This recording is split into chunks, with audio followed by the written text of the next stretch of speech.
Alright, guys, welcome back to another episode with me, your host, Michael Labs. I hope everyone's having a beautiful July, happy America Day, July 4th.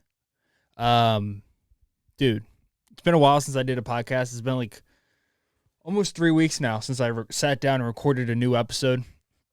The last three episodes that you guys seen have all been pre-recorded about a month ago, 3 to 4 weeks ago. So I'm back with a new, fresh episode. I feel like a lot has been going on in the world. Prime Minister getting shot in the head. What else? Elon Musk just dismantling Twitter from right underneath of them. A lot has been going on my end as well. First off, I want to get into Happy July 4th, guys. 246 years old this country is. 246 years old. And I just want to kind of go on a quick little ramble here. Like, there's a lot in this country that is not good. There's a lot in this country that is not where it should be. There's a lot in this country that could be better. And anybody who would say otherwise, I think is wrong. And I understand the viewpoint where if there's something that affects your entire life, it makes the whole thing fall apart. But that's just not true. There's a level of discourse that needs to be in everything for something to work out. And I think right now we're living in a situation in this country where I kind of look at it as like a child.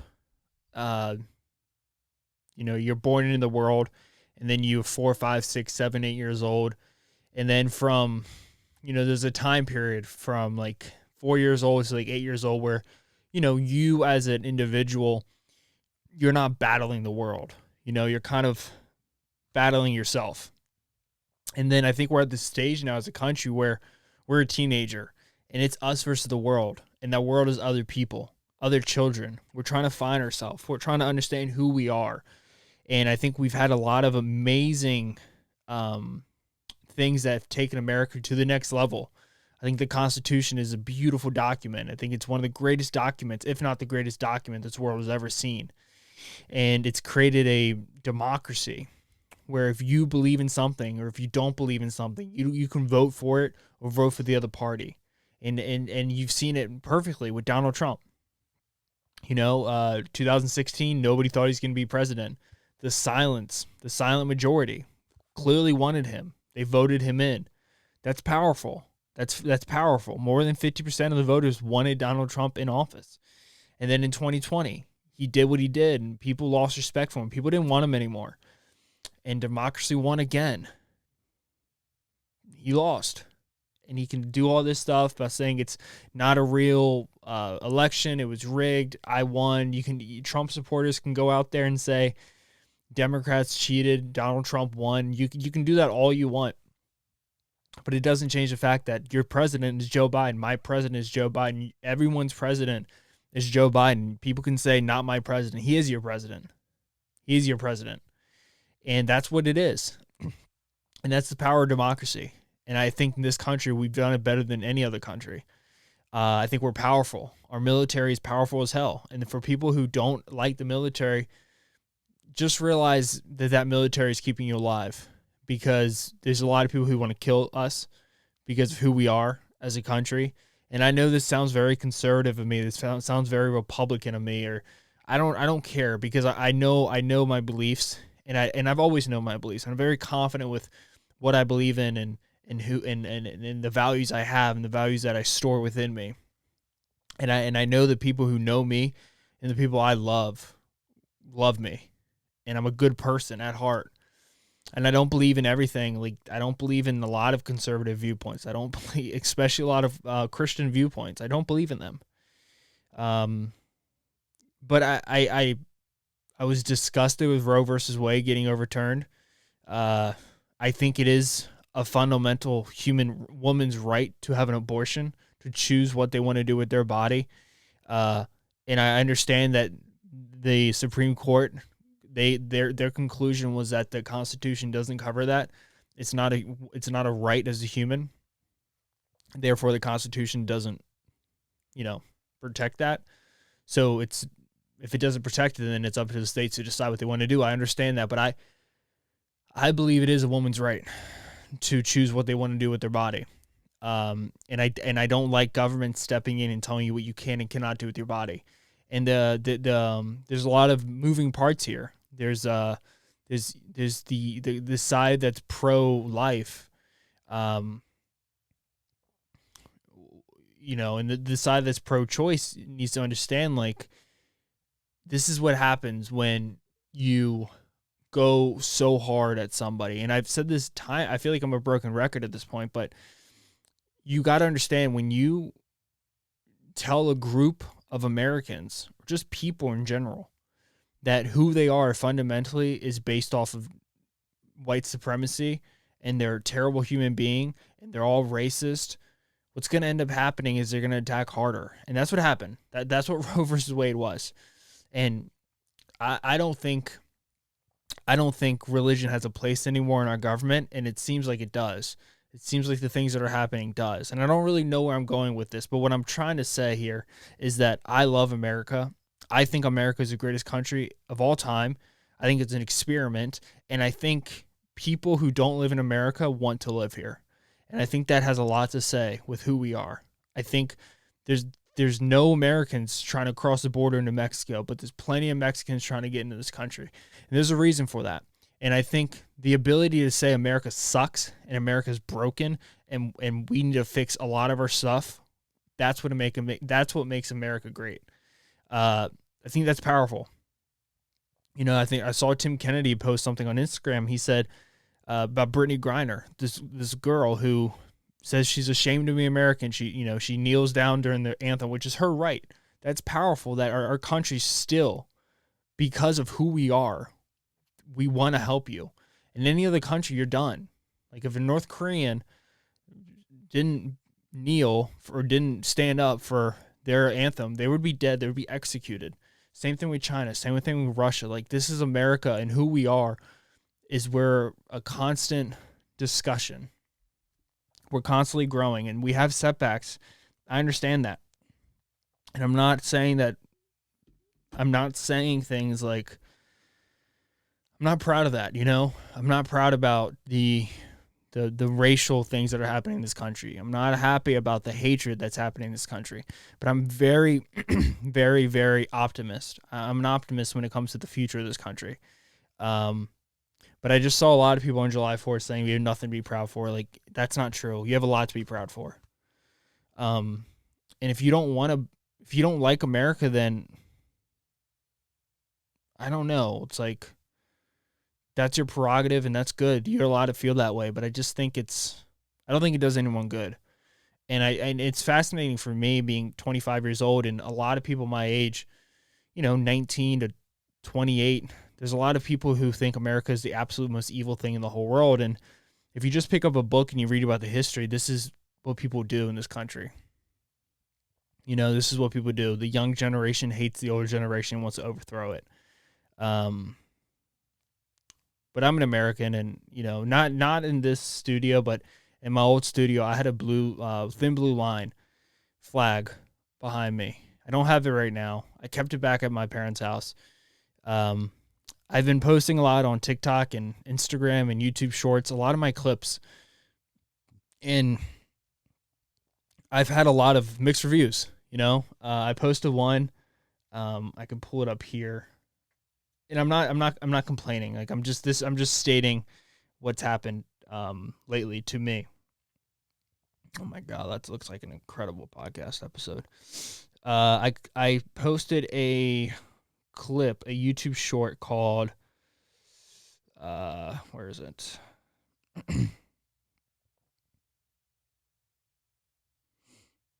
Inflation Crushes the Poor, where I talked about inflation, and people are very critical of what I said, and that's fine. That's what I'm trying to say here. Like, it's okay to be critical of people. That's fine. That's okay.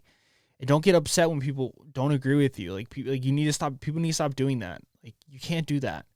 Like, I know when I speak, 50% of people are not going to agree with what I say, and that's totally fine because I know who I am, and I know I'm a loving person, and I know I care about you, and I know I care about the human race. That's that, guys. There was a few things I did want to get in today. I'm happy to be back here. I'm recording this on a weekend, so this is something I normally don't do. Normally, I record all my podcasts on like a Thursday or Friday, so I'm doing this on a weekend. A lot of it had to do with just kind of our schedule, Taylor and I's schedule. This might become a new normal thing. I'm not 100% positive, but hopefully the energy is a little bit higher. I know when I record on the weekdays, I'm out door dashing all day, so when I get home, I'm kind of tired, and I only have like 15 minutes, I have like only an hour to do the podcast, which is the same thing today. I only have an hour to do the podcast. By the way, dude, these sparkling ice drinks are the best drinks in the world. I got 24 of them on Tuesday. Today I'm recording this on Saturday. I have 5 left, and I had to cut back. Like I had 6 in one entire day. Like they're amazing. They're only 5 calories. I don't know what they put in them. Low calorie. It is water, lemon juice, green tea extract, potassium benzoate, ester gum, sucralose. But yeah, I also want to give a quick thank you to everyone who's been listening to the podcast. It's grown a lot. I've been saying that every single episode. For some reason, I don't know what I was doing, but I wasn't taking advantage of like TikTok. I wasn't taking advantage of YouTube Shorts. I wasn't taking advantage of Instagram Reels. And I don't know why. I don't really know why I was doing that. I guess I kind of just got comfortable like in this little pocket where I post like 15-second clips or 1-minute clips of a post on Instagram. But then I realized like, no, the future's Reels. I was listening to a podcast with Andrew Schultz and let me look it up right here. Flagrant 2. I want to give him credit because this is kind of what changed my whole viewpoint on how to grow my podcast. Where is it? Andrew Schultz that dude has been blowing the fuck up. There he is. Stavros Hakis. This guy right here, he's a comedian. He did a full special that did 2.6 million views, but he blew up off of these shorts. Like he does these shorts, he does them pretty much he does one pretty much every single day. They get hundreds and hundreds and hundreds of thousands of views. And I was like, why am I not doing this? Like, why am I not putting shorts up? I have all these podcasts. I just got to go through. I got to clip them up. I got to put them up. And ever since I started doing that, they've been blowing up. And I'm looking here now, like I got to use hashtags. I'm not using hashtags. But it's like these little things that I don't know. I've been like neglecting, but I'm not neglecting anymore. I've been posting a crap ton of shorts. I've been posting a crap ton of TikTok clips and a lot of YouTube shorts and Instagram Reels, which is something I just started doing. And they do really well. And they get a lot of attention. And that's been helping me build the podcast up. But I want to talk about a few things in this episode. I want to get into a few things. The first thing I want to talk about is so I was driving yesterday, and this is the stuff that really makes me not happy. There's, I was driving, I was door dashing, I was at McDonald's, and I saw a sticker. I think I might have taken a picture of it because I was so disgusted by what I saw. And this is just, when people say things like, it's not that bad, racism isn't that bad. It's like, no, it is though. Like it definitely is. And I forget where I was.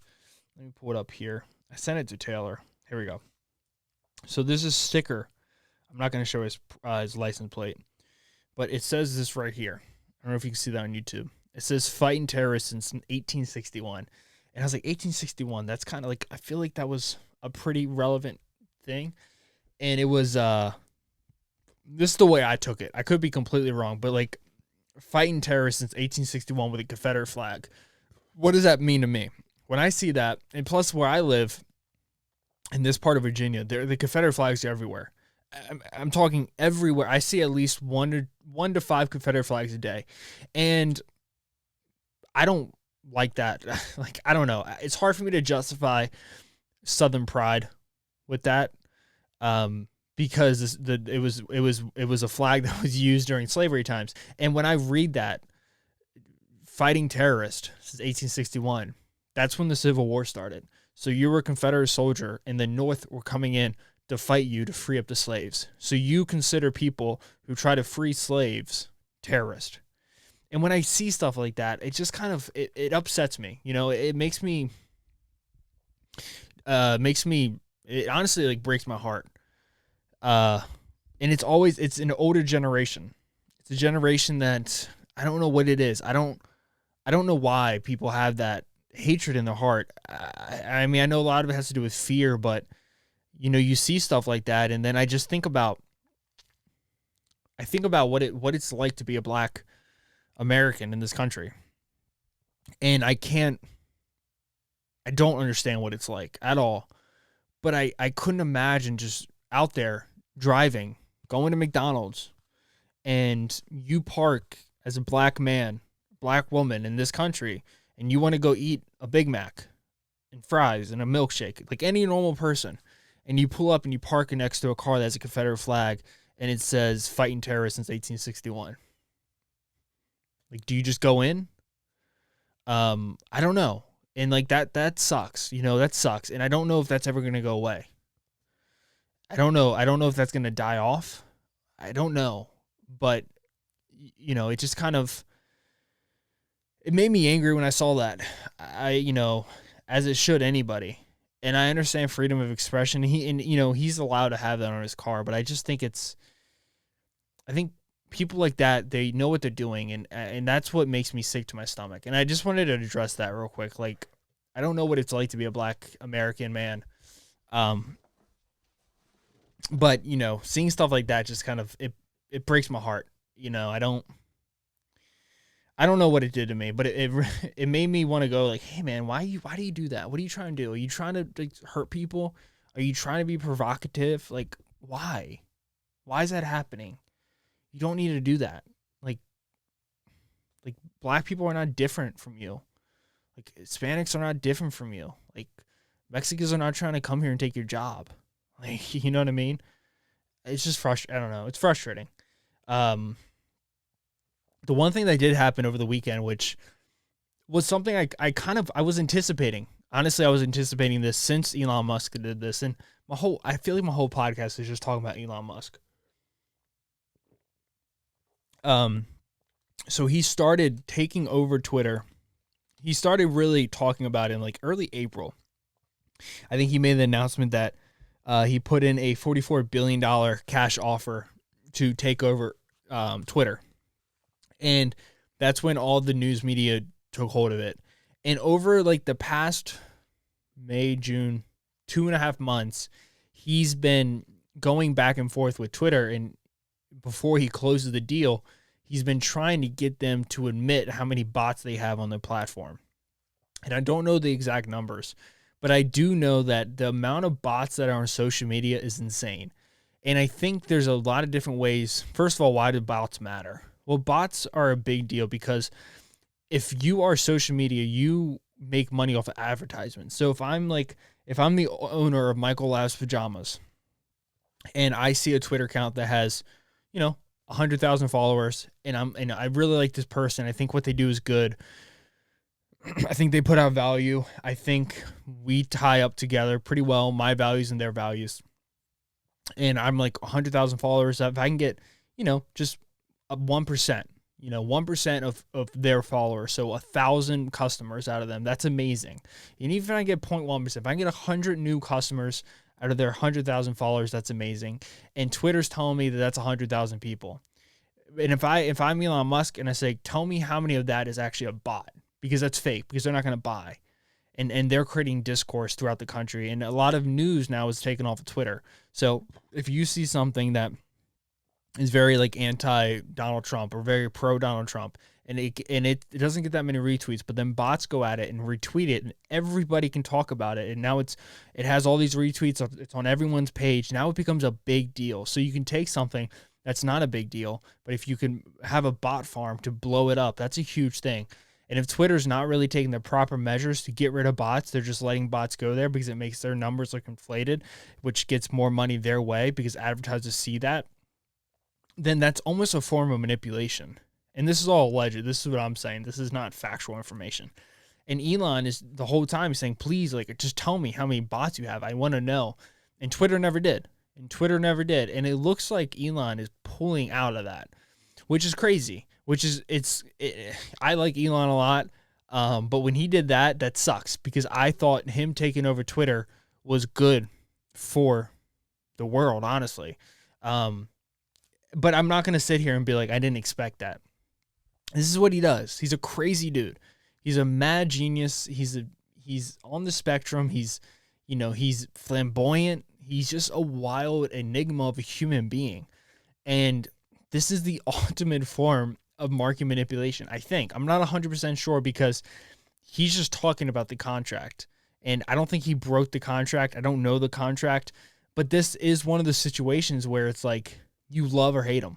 Like a lot of people who hate him, they're cheering. But this could really hurt Twitter. Like when the market opens, you'll see already because this podcast comes out on Tuesday.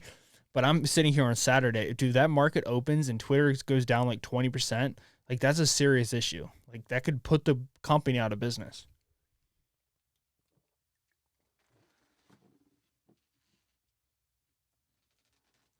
But like this is what happens when you're dealing with these kind of people. You deal with these kind of people and sometimes you get situations like this. The one thing I've been doing on my TikTok as well is I've been talking about books. Books are amazing. I love books. I read books all the time, and it's kind of been weird. Like lately, I haven't been reading as much. I picked up this one book by a gentleman named Henry Kissinger, he was like Secretary of the State, I think, or Secretary of the Defense. Let me look him up real quick. Henry Kissinger. Yeah, so he is a German-born American politician, diplomat, and geopolitical consultant who served as United States Secretary of State and National Security Advisor under the presidential administration of Nixon and Gerald Ford. He's still alive. He was born in 1923, so he's 99 years old. And he wrote a book called Diplomacy. I think it was called Diplomacy. Yeah. Diplomacy. He wrote this book in 1994. His big thing, like the one thing that he was really known for was basically opening the Western world or opening China to like the Western world. So he made that relationship with us in China. But it's a 920 page book. And I was at the gym like probably a year ago to today, probably a year ago. And I was talking to this gentleman. I was reading a book and he was like, hey, have you ever, because this was at the time where like a lot of stuff was going on with like COVID and like the state, is the county allowed to overstep the state? DeSantis this, like Gavin Newsom this, like this is what was at the peak of craziness where people didn't know what was going on. They were telling us to wear a mask and then they were telling us not to wear a mask. They were closing school, opening back school, like take the vaccine, don't get the vaccine, like Moderna, Pfizer, like there was a lot of like bullshit going on in the world. And he recommended this book to me, Diplomacy by Henry Kissinger.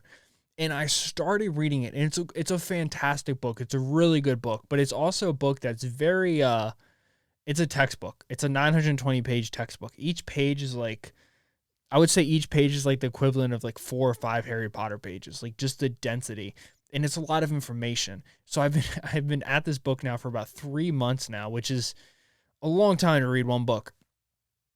But there's so many new books I want to read. I want to get back into like finance books. Like I have been, I just want to talk about like my finance situation right now. So this is something I've always done on this show. I'm very open about my money situation. I feel no shame about talking about it. I grew up in a world where, in a family where you didn't talk about your money situation. And I never liked that. I like talking about money. I think everyone should talk about money. I think having the fear of money is bad. I think you should be very confident with your ability to control your finances. You should be smart with your finances. You should make financial goals. You should have investments. You should have savings. You should have a slight checkings account. You should really don't be afraid of credit. Be smart with your credit. Don't put yourself in debt that you can't pay out of. Don't buy something if you can't buy 5 of it. But like your money situation, I think, is the most important thing that you can ever do as a person, and for multiple reasons. Reason number one, money's just freedom. If you want to do things in this world, you can't do it if you don't have money. The faster you can get yourself to a situation where you feel comfortable with your paycheck, like if you can get a paycheck and you don't go, holy crap, I can finally pay my bills, but you get that paycheck and you go like, oh man, I can put $800 into my investments. I could put $200 in my savings. Once I get my emergency fund up to $5,000, and then boom, now I can pay off my bills. Like that's who you want to be. And like it's a puzzle. It's a puzzle, right? And you have all the puzzle pieces, but you just got to put them together. Like you got to put the puzzle together. And a lot of people, I think, they get themselves in a situation where they don't do that. You know, they finance things that they can't afford. They get a house that they can't afford. They don't put money away early enough. You know, like if you start putting money away in investing at like 35, that's young. But imagine if you started at 21, 22, 23, even when you're only making $50, or $500 a week or $600 a week. If you put $100 away each week, that's $4,800 a year over a decade. That's 48 grand. That 48 grand will get you a lot of money. A 10% return on that's $4,800 reinvested and dividends. If you can get them in real estate investments, like what I'm trying to say here is my money situation is in a point now where I feel comfortable with my investments. And I think that's very important. And there's a few books that I've read that really helped me a lot. The first one is Rich Dad, Poor Dad. That's a great book. It's a great book. It's a very simple book. I think the guy now is a little crazy. He doesn't really know what he's talking about. I mean, he knows what he's talking about more than I know what I'm talking about, because obviously it's him. But it's a book that I think really teaches you like the basics. Like the basics of money is get yourself in a situation where you can pay yourself first. Like, what does that mean? What does that mean? That means you pay yourself first. You pay yourself spending money. You give yourself investment money, and you do stuff like that. And that's very valuable. And then after that, you can pay off your debts. You should always pay off your debts first, and then you should start investing. But I think I'm finally getting to a place now with my life where I'm going to start reading again. I've really been kind of slow with that. And I know for me, when I'm reading a book that I really like, my life is so much better. It's so much fulfilling. And I've never felt like that before. I never understood when people said that. I know I used to never read. I didn't read my first book until about, 3 years ago. Before that, I don't think I ever actually completed one book. But what do they do for you? They like fiction books, especially. I didn't ever read Harry Potter. My girlfriend read it. Once she read it, I picked it up. I bought all 7 of them. I knocked them out all in a month. And that month was like one of the best months of my life, because there's a magic to like this fantasy world. I don't know what it is, but it makes every moment of your day just that much better. Just that much better. And it sounds so cheesy and it sounds so dumb, but it's true. Like if you can escape, 7 days a week, an hour a day to like this world that's outside of your body, it's like, it's like drinking, or it's like drugs. Like why do people do drugs? Why do people drink? Because you can escape like the world around you. You can like disappear to this place that is just almost magical, and you can just think better, and you can just enjoy your life. And then when you come back into the reality of life, your issues, your struggles, your journey, it makes everything just that much better. And I think I've been missing that for like the last 3 months. I've been very analytical on everything. I've been very like logistical on everything. I haven't been like reading fun books. And once I get done with this book, I'm going to start The Lord of the Rings. And I'm so excited to get in there and just start getting lost in this world of like dragons and wizards, and I don't know what else. Lord of the rings that are magical, and that little Satan looking creature. Like I'm excited to just get lost again in this world. Like that's what I want. I went to a trip. I went away with Taylor. That was one of the reasons why I did so many podcasts before I left. And it was nice, and it was nice to see people I haven't seen in a while. But the issue, I don't know what it is, but people are always very intrigued about what you're doing, like occupational wise. And I'm door dashing. And I think this is the happiest I've ever been in my life.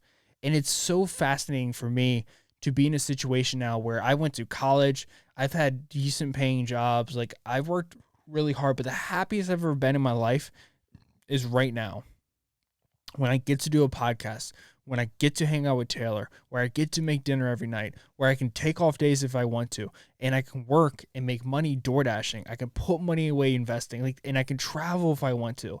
Like, I can go see my family. My family can come see me. Taylor and I are going to go to Harry Potter World, and we can do that whenever we want. And I think that there's a lot of depression and anxiety, and there's a lot of fear in this country because we tie so much into what we do. And I'm not being like a Marxist here. I'm not trying to be like anti-capitalist. I'm a capitalist first. I believe in capitalism. I believe in the stock market. Like I do. But I think there's a real value to be had to live a life where you can do what you want when you want. You know, I've always preached, like, don't do things that you don't want to do. And people hear that, especially older people. They hear that and they think like you're being lazy or like you're a problem child or like you think you deserve something better. It's like, that's not true, dude. Like, once you start smelling yourself in a situation that you don't like, that you don't feel comfortable in, that just doesn't make you happy, get the fuck out of there. There's no reason for you to suffer like that. And it sounds so dumb, but like, this is all you have. Like, this is the life you have. I'm 25. I'm in a great situation in my life. But a lot of people are 25 and they've been at a job for 3 years and they already feel stuck and they don't want to leave. Like, you don't want to be in this situation. You want to keep the power in your own hands. And if it means door dashing for a year while you can find a remote job that you really like, or trying to start something up, trying to start up a podcast, trying to start up a business, or whatever it is, as long as you got more money coming in than you got money going out and you have enough money to put away for investments, you're doing well. You're fine. You're good. And I always get questions like, what are you doing with your job? Why aren't you working here? Like that stuff doesn't matter to me. Like, that stuff is so surface level. Like, but that's what people care about. People always want to know about that. They always want to know about your occupation. They always want to know about like your money situation. Like, that's not me. Like, I've never tied in my personality to the school I went to, or the job that I had. Like, I don't care. I don't judge people on that. Like, I don't care what your job is. And I think that's a very important thing that we need to really start doing. Like, we really need to start taking like this Eastern philosophy thing of like who we are as individuals. Like, you're not your occupation. You shouldn't be your occupation. Some occupations you are. You're a doctor, you're a lawyer, finance guy. That's awesome. I am a finance guy. Technically a stockbroker through FINRA, which is crazy to me. There's value in that as well, but I think there's also value in just doing well, making money, but being able to do what you want when you want. I think that's very important as well. I really do, and I think a lot of people don't feel that way. There's this constant, I need to do this, and that's that can be detrimental. Because I've always thought about that. Like, I've always think about my deathbed. Like, where am I going to be right before I die?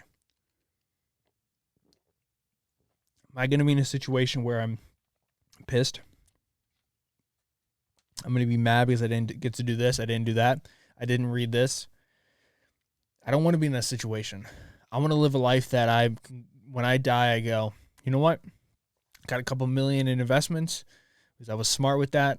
I have a nice house, but I have all these memories too. And that's what scares me ultimately about Alzheimer's. But what else has been going in the world? There's I want to read about this thing. I'm going to read about it with you guys on the podcast.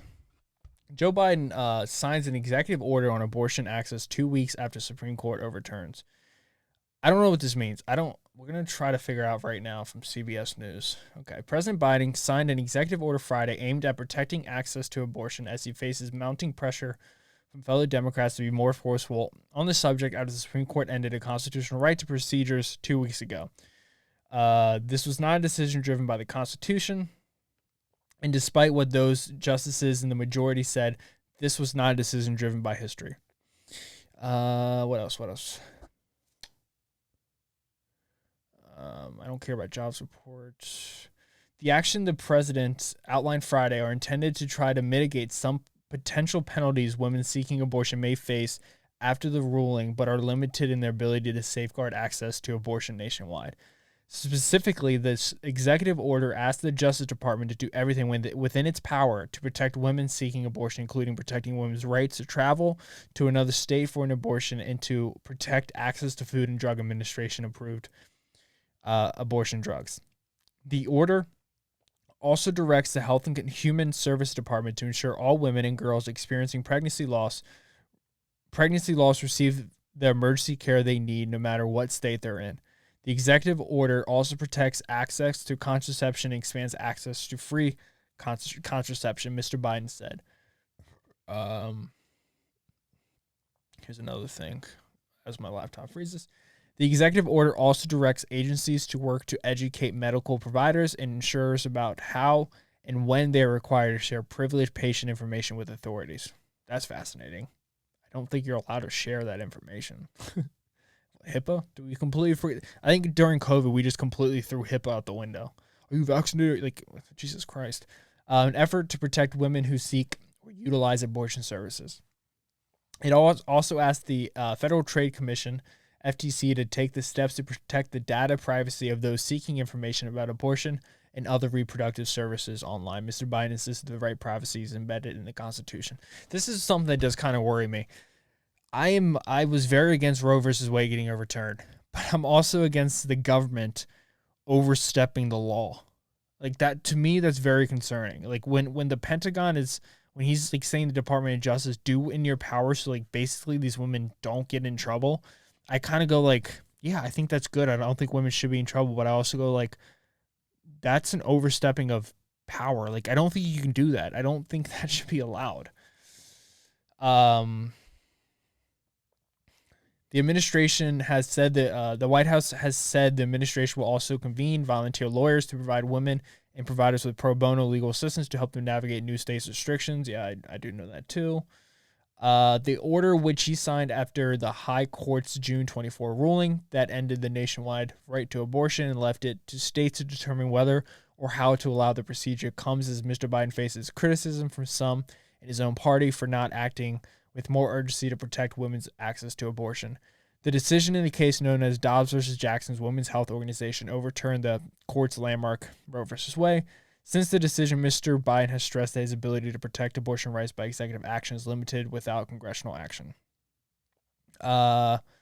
Ultimately, Congress is going to have to act to codify Roe into federal law, Mr. Biden said last week during a virtual meeting with Democratic governors. The tasking to the Justice Department and HHS is expected to push the agencies to fight in court to protect women, but it conveys no guarantee that the judicial system would take their side against potential prosecution by states. Yeah, there's a fascinating thing happening right now with this administration. It's probably going to go down in history as like the worst administration of all time. And I'm not even like saying that because I hate Biden, like. But it's just in general, like it's been a horrible last 3 years. Maybe not the worst of all time, but it hasn't been good. Like objectively speaking, this has not been a good showing for Mr. Joe Biden. And I think most people who voted for him they were not expecting this, and a lot of people settled for him. And I think it sucks when you have, a dead man and an idiot as your two options. Hopefully, people woke up and realized like this is your president here, like this is an important thing. And I think when Roe versus Wade got overturned, if he can't figure out some type of way to protect women in countries where abortion becomes illegal, because I know in a lot of these states, like the laws that were passed are starting to take effect like this week. If he can't figure out a way to like protect these women, like it's going to be a landslide victory for the Republicans in 2024. And the Republicans are going to take over the Senate. They're going to take over the House, and the Supreme Court's already Republican. And when the president becomes Republican, like if you don't have any conservative viewpoints, you're going to be in a whirlpool of hell, because this has been a horrible presidential last 2 years. And it's weird because the Senate and the House are both Democrats, and the president is a Democrat. Nothing was able to get done. And that's, that big package he wanted to pass, that didn't happen. That never passed through. The economy is not recovering. I know, like constantly his press secretary, and he's up there saying this is the best economy of all time. That's not true. Just because people are getting jobs does not mean the economy's kicking ass. Ask anybody around here, anybody, middle class, they're struggling right now because everything is so damn expensive. Like, it's not a good situation to be Mr. Joe Biden. Not at all. And then when you have Roe versus Wade get flipped under your presidential watch, you can say as much as you want that it was because of Donald Trump, but you're going to be the president during this administration. You're the president during this administration, and that's not a good look. It's going to have long-lasting effects, and I don't think there's a recovery for this situation that he put himself in. It's going to be fascinating, and you know me, I'm not going to vote. I'm going to vote independent and libertarian in 2024, unless the only person I would vote for in 2024, I won't vote for Ron DeSantis because I think he's a provocateur. I think he has taken on this identity as being a conservative, and I always hate that. I don't like that. He always goes after the trans community. Like he's always going after like the LGBTQ IAP plus community. Like I don't know. There's just something about him that I'm not a big fan of. I like him more than Donald Trump. I like him more than Joe Biden. But he's just, I don't know. He's not my favorite kind of guy. The only person I would go for is Tulsi Gabbard. I love her. She's brilliant. She's really smart. She doesn't believe in constantly going to war overseas. She's a Democrat. She's very moderate. She's a very smart, intellectual woman. She's also a minority. I'm pretty sure she's a Native American. Tulsi Gabbard. Yeah, she's a Democrat. She was in the military. What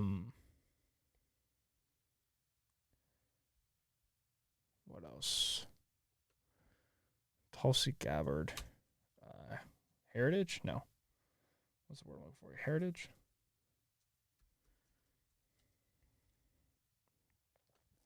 Gabbard has both she's Samoan. Yeah. So she's a minority as well. And she's really smart. She's intellectual. She's beautiful. She's really good. And the only reason why I think they didn't let her, I think fucking Hillary, and they basically made her out to be like a Russian spy. But that's the only person I would vote for. If not, I vote for a libertarian because that's what I am. And I don't feel like, I don't know, people say like, oh, you're wasting your vote. I don't care if I'm wasting my vote. Like, that's who I believe in. That's what I believe in. That's what I'm going to vote for. What else has been going on in the world? Dude, that ex-prime minister in Japan got shot and murdered. Like, that's crazy. Dude, that would be like if Barack Obama, he got assassinated. Like, somebody had a grudge. Somebody waited a long time. That's just mind-blowing to me. Like, and especially in Japan, like, I don't know how many murders they have a year, like, homicides in Japan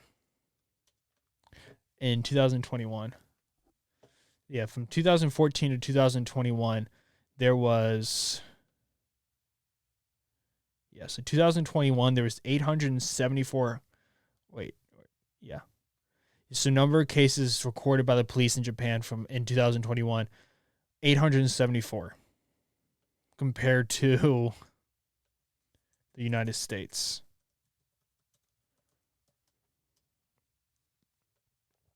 What is it? Murder rate by country. Find. Yep, United States. That's what I want. Fucking America, dog. Purple. Deep purple. 5,000. Damn, 10 countries with the highest murder rates per 100,000 people. United States Virgin Islands. That's wild, dude. All right, where is it?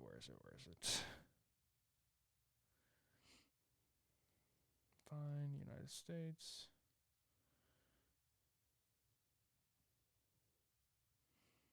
United States. There you go. 16,214. That was in 2022. Yeah, 16,000 murders. That's a crazy amount of murders. And that to like people who are like super like Second Amendment,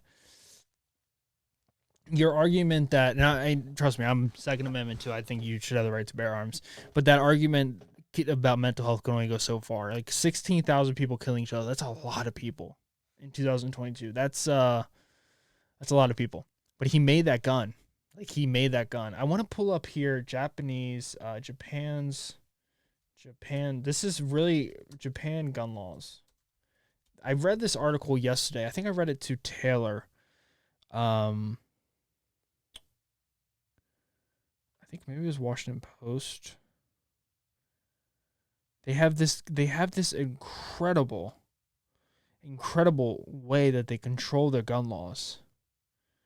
No, that's not one. It's from 1992. Jesus Christ.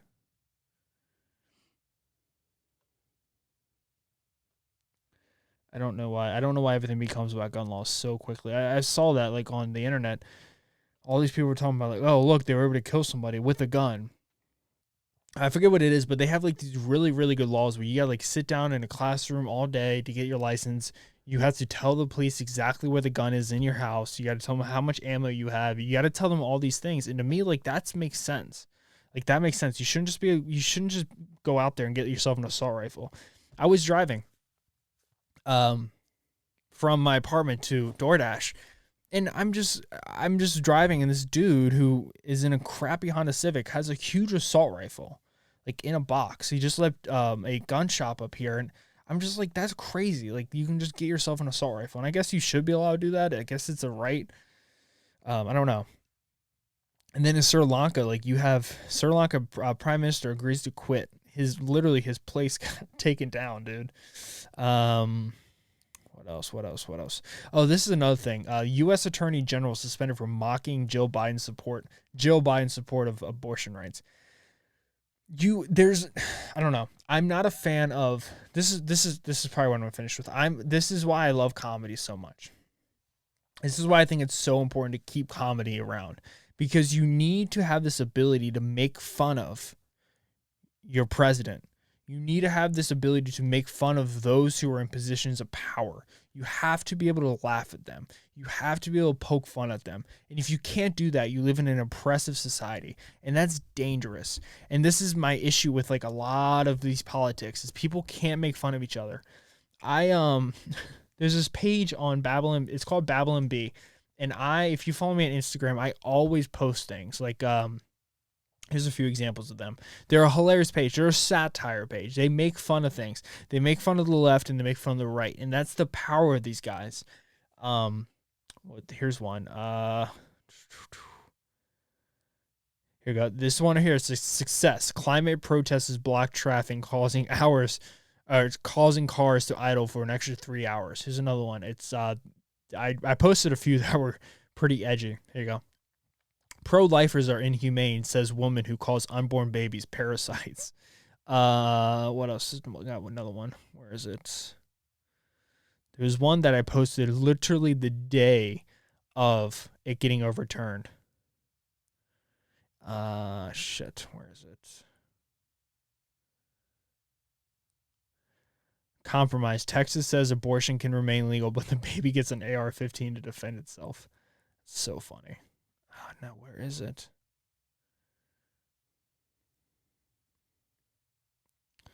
I swear I saw it here somewhere. I know I repost. Oh, here we go. This is unborn babies celebrate first Independence Day since 1972. Anyways, it's a satire page. It's not real. It's a joke. It's making fun of everybody, and I think that's a beautiful thing. But dude, there was somebody really close to my life who reached out to somebody and thought they were dead serious about this. And that's when you get in a situation like where like everything is taken so seriously. Like there's nuance. And if you can't have nuance, you can't have a conversation, And I think that's very important that we continuously make fun of each other. No matter what. What else? I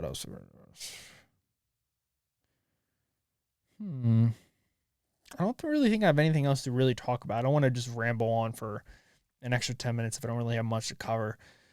What else? Yeah, I don't really think I have too much. What is this? There was a guy at Naval Academy. I want to read this actually because this is where this is a school that I grew up next to. I want to read. Where was it? one of my friends posted it on his Naval Academy. I'm your commander in chief to Naval Academy grads.